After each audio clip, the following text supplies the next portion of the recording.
नमस्कार लाडक्या बहिणींनो 2,56,00,000 महिलांच्या खात्यावरती 8वा आणि 9वा हप्ता जो आहे तो आलेला आहे। परंतु अद्यापपर्यंत बऱ्याच पात्र महिलांच्या खात्यावरती हा जो आहे 8वा आणि 9वा हप्ता आलेला नाही आहे। बऱ्याच महिलांना 8वा हप्ता आलेला नाही आहे, काही महिलांना 9वा हप्ता आलेला नाही आहे। तर याविषयीची आपण थोडीशी सविस्तर बातमी जी आहे ती बघणार आहोत।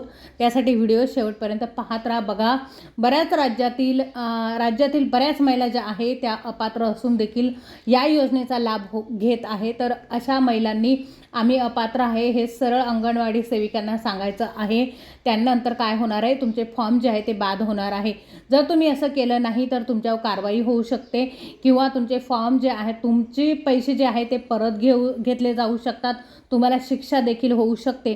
तुम्ही अपात्र असाल, तुमच्या घरी 4 व्हीलर असेल, तुमच्या घरी पेन्शनधारक असेल किंवा तुमच्या घरी जे आहे कोणी कामाला असेल सरकारी नोकरमध्ये, तुमच्या घरी 5 एकरपेक्षा जास्त जमीन असेल तर तुम्हाला या योजनेचा लाभ अजिबात घेता येणार नाही। ही योजना फक्त गोरगरीब महिलांसाठी आहे, मजूर महिलांसाठी आहे, ज्या हातावरती पोट भरतात त्या महिलांसाठी ही योजना जी आहे ती सरकारने काढलेली आहे।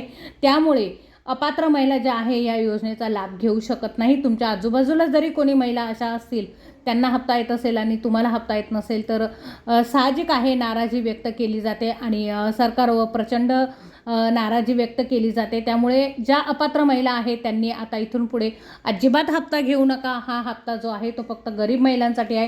ही योजना फक्त गरीब महिलांसाठी आहे। बऱ्याच महिलांच्या घरामध्ये 4 व्हीलर गाडी आहे, परंतु ती कमर्शियल आहे। त्या गाडीवरतीच महिलांच्या घराचा जो आहे उदरनिर्वाह होत असतो। परंतु जर तुमच्या घरामध्ये तुमचं वाहन असेल तर ते कमर्शियल असायला हवं, त्याला पिवळी पाटी असायला हवं। त्यामुळेच तरच तुम्हाला या लाडकी बहीण योजनेचे पैसे येणार आहे। जर असं नसेल, जर वाहनाला तुमच्या पिवळी पाटी नसेल, पांढरी पाटी असेल तर तुम्हाला या योजनेचा लाभ घेता येणार नाही, असं स्पष्टपणे मुख्यमंत्र्यांनी सांगितलेलं आहे आणि उपमुख्यमंत्र्यांनी देखील सांगितलेलं आहे। ही योजना जी आहे महिला व बाल विकास खातं जे आहे ती चालवत आहे आणि त्यामुळे जास्तीत जास्त महाराष्ट्रातल्या महिलांना याचा फायदा व्हावा, गोरगरीब महिलांना याचा फायदा व्हावा ह्यासाठी जे आहे कठोर निकष सरकारने लावलेले आहे। त्यामुळे जर तुम्ही ह्या योजनेमध्ये जर अपात्र असाल, तुम्ही ह्या निकषांमध्ये जर तुम्ही बसत नसाल तर तुम्हाला आता स्वतःहून बालवाडी केंद्रामध्ये जाऊन बालवाडी सेविकांना तुम्हाला सांगायचं आहे, बालवाडीच्या ज्या मॅडम आहे त्यांना सांगायचं आहे तुम्ही अपात्र आहात। त्यामुळे त्या काय करणार आहे, तुमचा फॉर्म जो आहे तो बाद करणार आहे। जर तुम्ही असं केलं नाही तर तुमचा तुम्हाला हप्ते येत राहिले तर तुम्हाला एक दिवस हे हप्ते सगळे परत करावे लागणार किंवा तुम्हाला शिक्षा देखील होऊ शकते। तर आजचा हा व्हिडिओ तुम्हाला कसा वाटला मला कमेंट्स बॉक्समध्ये नक्की सांगा। चॅनलवर नवीन असाल तर सबस्क्राईब करायला अजिबात विसरू नका।